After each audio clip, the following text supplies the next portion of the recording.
Haggai గ్రంథం 2వ అధ్యాయం 19వ వచనం. ఇది మొదలుకొని నేను మిమ్మల్ని ఆస్వాదించదను. దేవుడు మనలను ఆస్వాదిస్తాడు.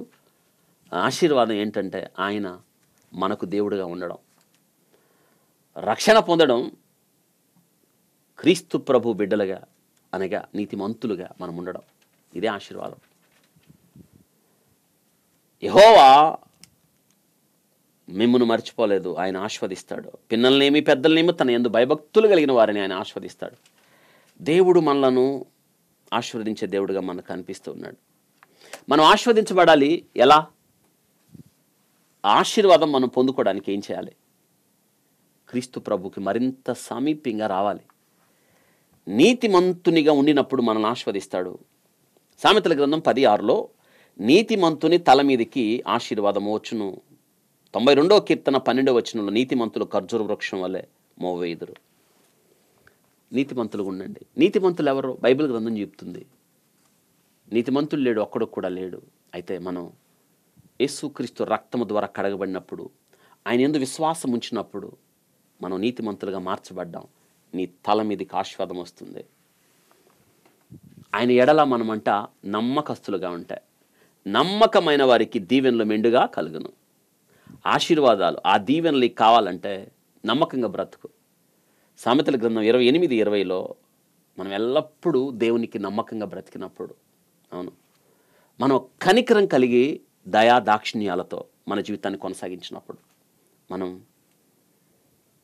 దీవించబడతాం, ఆస్వాదించబడతాం. 22వ అధ్యాయం సామెతల గ్రంథం 9వ వచనంలో దయాదృష్టి గలవాడు తన ఆహారములో కొంత దరిద్రునికి ఇచ్చును, అట్టివాడు దీవెన నొందిననే మాట చదువుతాం మనం. అవును, దేవుని మాటలు విన్నప్పుడు, ఆయన మాటకు లోబడినప్పుడు నువ్వు ఆస్వాదించబడతావు. నీవు నీ దేవుడని యెహోవా మాట విని ఎడల ఈ దీవెనలన్నీ నీ మీదకి వచ్చునని మోషే ధర్మశాస్త్రంలో ద్వితీయోపదేశకాండం 28:2లో, అవును, ఈ ఆశీర్వాదాలన్నీ దేవుడు నీకు ఇవ్వడానికి ఇష్టపడుతున్నాడు. నువ్వు మరింతగా ఆస్వాదించబడాలి అంటే ఏం చేయాలి? నీ సమస్తం దేవునికి అప్పగించు. సజీవ యాగమవు. నీదంతా నాకిచ్చి. మలాకి గ్రంథం 3:10లో ఏమివ్వాలి? అక్కడ దశమ భాగాల గురించి ఇవ్వబడింది, కానీ నేనంటాను మన సమస్తం ఆయనకి ఇవ్వాలి. మనది ఏదైతే ఉందో అదంతా ఇవ్వండి. మన జీవితాలు, మన శరీరాలు, మన సంపద, మన గృహాలు, మన కుటుంబాలు, మన పిల్లలు అంతా ఆయనకి ఇవ్వండి. ఇది చేయాలి మనం. దీవెన పొందడం అంటే అది.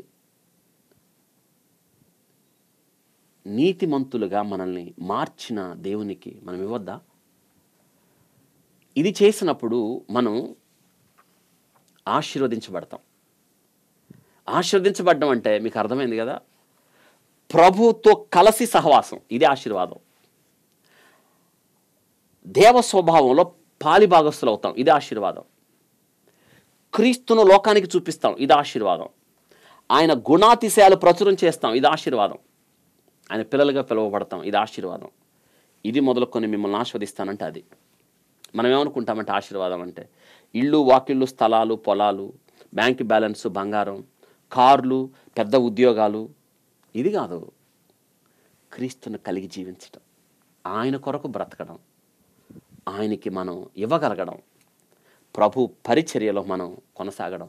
ఇంతకు మించి ఆశీర్వాదం ఏముంటుంది? యెహోవా తమకు దేవుడుగా కలిగిన ప్రజలు ధన్యులు. బ్లెస్డ్ ఉంది ఆశీర్వదించడం. అదే అర్థమైందా? మీరు ఆస్వాదించబడాలని కోరుకుంటే ఈ ప్రకారం చేయండి.